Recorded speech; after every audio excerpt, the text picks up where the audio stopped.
ඔන්න එකෝමත් එක රටක රජ කෙනෙක් හිටියා. මේ රජතුමා දවසක් තමන්ගේ ඇමතිවරුන්ගෙන් මෙහෙම අහනවා. මගේ රටවැසියෝ කොහොමද ජීවත් වෙන්නේ? එයාලා මං ගැන මොනවද කියන්නේ කියලා. ඇමතිවරු කියනවා රජතුමනි, රටවැසියන් සතුටින් කාලය ගත කරනවා. ඔවුන් ඔබතුමාගේ හොඳමයි කියන්නේ කියලා. ඒත් රජතුමා හිතනවා මමම ඒ ගැන දැනගන්න ඕන. එහෙම හිතලා එතුමා තමන්ගේ හිතවත්ම සේවකයාට කතා කරනවා. සේවකයා, අද රෑට මමත් එක්ක රටේ ඇවිදින්න යන්න සූදානම් වෙන්න. හැබැයි මේ ගැන කාටවත් දැනගන්න තියන්න එපා කියලා රජතුමා අණ කරනවා. එදා රෑ රජතුමා සාමාන්‍ය වැසියෙක් විදියට ලෑස්ති වෙලා සේවකයාත් එක්ක රජමාලිගයෙන් පිටත් වෙනවා. රජමාලිගේ කවුරුවත්ම මේ ගැන දන්නේ නැහැ.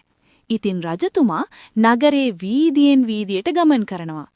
මෙහෙම යනකොට රජතුමාට ඇහෙනවා ටක් ටක් කියලා සද්දයක්. සද්දේ එන්නේ පාර අයිනේ තේන ගෙදරකින්. රජතුමා සේවකයාත් එක්ක මේ ගෙදරට යනවා. ගෙදර ඉන්න ආච්චියම්ම කෙනෙක් වී කොටනවා. වට්ටියක වී කොටලා ගරන හාල් දාලා තියෙනවා. තවත් ගෝණියක වී පුරවලා තියෙනවා. පැත්තක දහයියා කුඩු ගොඩ ගහලා තියෙනවා. දහයියා කියන්නේ වී කොටලා කුල්ලෙන් පොළලා හාල් වෙන් කරගත්තාම ඉතිරි වන රොඩු වලට, වී පොතු වලට. රජතුමා වී කොටන දිහා බලාගෙන හිටියා. එතුමා මීට කලින් කවදාවත් වී කොටනවා දැකලා තිබුණේ නැහැ. රජතුමා කවදාවත් දහියා කුඩු දැකලා තිබුණෙත් නැහැ. ඉකින් දහියා කුඩු දැකපු රජතුමාට ඒවා කන්න ලොකු ආසාවක් ඇති වුණා.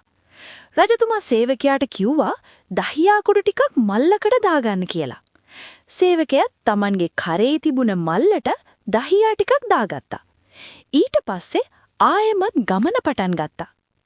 මේ විදිහට ටික දුරක් ගිය රජතුමා අර දහියා මල්ලට අත දාලා කුඩු මිටක් අරගෙන කටේ දාගෙන කන්න පටන් ගත්තා. රජතුමනි, මේ දහියා මිනිස්සු කන්නේ නෑ. සේවකයා කලබලෙන් කිව්වා. දහියා කුඩු කාපු රජතුමා, මේක රහසක්. මේ ගැන කාට හරි කියලා තිබ්බොත් තොපේ හිස ගසා දමනවා. රජතුමා සේවකයා තර්ජනය කළා. ඊට පස්සේ ඔන්න රජතුමා ආපහු මාලිගාවට ගියා. සේවකයාත් ගෙදර ගියා. ගෙදර ගිය සේවකයාට නිින්ද යන්නේ නැහැ. මතක් වෙන්නේම රජතුමා දහිය කුඩු කාපු එක.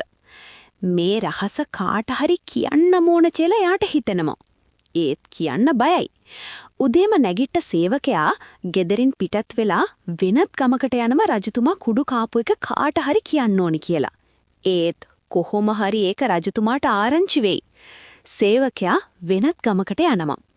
මේ විදියට මෙයා දවස පුරාම ගමින් ගමට නගරයෙන් නගරයට ඇවිදිනවා. මේ රහස කාට හරි කියනකම් සේවකයාට ඉවසිල්ලක් නැහැ.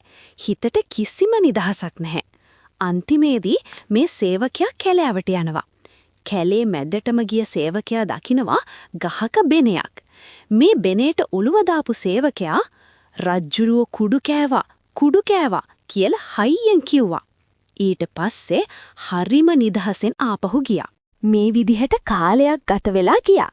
දවසක් රජමාලිකාවේ අනබෙරකරයා දැක්කා එයාගේ බෙරේ කැඩිලා තියෙනවා. හදන්න උත්සාහ කළත් හරියන්නේ නැහැ. ඉතින් අනබෙරකාරයා අලුතින් බෙරයක් හදන්න හිතාගත්තා. එයා බෙර කඳට ගන්න ගහක් කපා ගන්න කැලේට ගියා. බෙරේට ගැලපෙන ගහක් කපාගෙන ගෙදර ගෙනල්ලා ඒකෙන් අලුත් බෙරයක් හැදුවා.